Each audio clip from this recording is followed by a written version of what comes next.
Yeah, I think if you look at U.S. sort of foreign policy, it has been more defined in regard to North Africa strategically for security reasons. Not so much in sub-Saharan Africa. It's still very complex there and still sort of in a nebulant phase.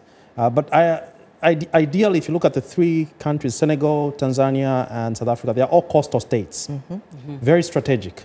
But underlying the mission of President Obama's visit to Africa are two fundamental issues. One, to try and sort of promote trade between the U.S. and the African continent, and foreign investment, especially with the sort of growing of Chinese investment in Africa.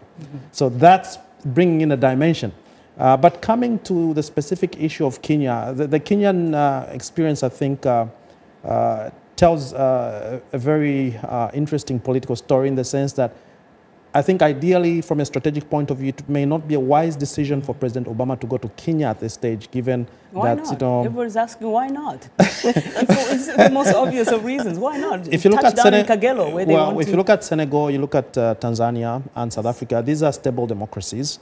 Kenya is, of course, stable but they've had a bit of instability, especially with the elections and things like that. Yes. So this might not be... But in terms of technological advancement, it's almost like Kenya is the hub.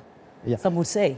But if you come for East Africa, there are how many countries are in East Africa? The most stable one is definitely, by no comparison, Tanzania. Yes. Yeah. Yes. Yes. Right.